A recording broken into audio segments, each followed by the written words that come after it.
ভাগবত পাঠ শুনিয়ে কেউ যদি আমার বৈরাগ্য উদ্দীপন করতে পারে তাহলে আমি তাকে অর্ধেক রাজত্ব দিয়ে দেব। কত পণ্ডিতরা আসছে 3 দিনের মধ্যে ভাগবত পাঠ শুনে তার বৈরাগ্য করতে হবে। বড় বড় পণ্ডিত, নাম করা নামজাদা সব পণ্ডিতেরা আসছে, ভাগবত পাঠ শোনাচ্ছে। আর যদি না পারে তাহলে তাকে কিন্তু কারাগারে যেতে হবে। এই করে দেশটা উজাড় হয়ে গেল। যত ভাগবত পাঠক ছিল সব বন্দী হয়ে গেল, সব চলে গেল কারাগারে, সব জেলবন্দি। কি হাহাকার!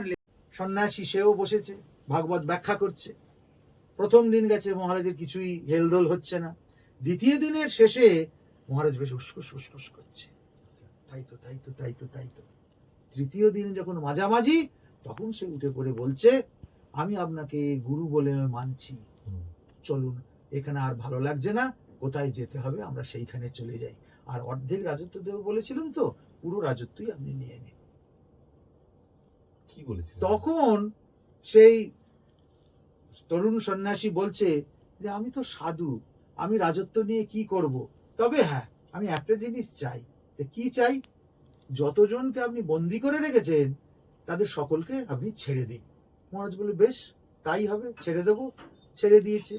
এবার সবার মধ্যে চাঞ্চল্য যে কে এমন ভাগবত পাঠক আসলো যার সে কি ভাগবত ব্যাখ্যা করলো যে এরকম হয়েছে। সবাই এসে দেখছে তাকে, যে বাবা কে কে আমাদের মুক্তিদাতাটা কে। ওই দলের মধ্যে এই যে ভাগবত পাঠক, তার বাবাও ছিল। তার বাবা ওই রাজ্যের বিখ্যাত ভাগবত পাঠক। সে চিনতে পেরেছে তার ছেলেকে, ছেলেও চিনেছে তার বাবাকে। বাবা এসে বলছে, ভাগবত পাঠ করেছি, তোকেও পড়িয়েছি, তা তুই এমন কি ব্যাখ্যা করলি যে যেটা আমি করতে পারিনি আর তুই করে ফেললি, আর তুই এত ভাগবত পাঠককে মুক্ত করে ফেললি, মহারাজের বৈরাগ্য এনবি, তুই কি ব্যাখ্যা করলি বলতো? বল, বাবা কি ব্যাখ্যা করলাম তুমি শুনবে? হ্যাঁ, আমার খুব আগ্রহ, আমার ছেলে কি ব্যাখ্যা করলো। তাহলে একটু তফাতে এসো। এসেছে, এসে মহারাজকেও সঙ্গে করে নিয়ে এসেছে। বলছো রাজবাড়ির উদ্যানে চলো।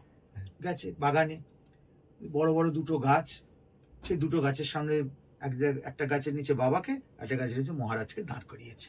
দিয়ে এবার লোক লস্কর ডেকে বলছে এদেরকে বেঁধে দাও দড়ি দিয়ে। দুজনকে বেঁধে দিয়েছে। বেঁধে দেবার পর বাবাকে বলছে, বাবা তুমি মহারাজকে মুক্ত করো। আর মহারাজকে বলছে, মহারাজ আপনি আমার বাবাকে মুক্ত করুন।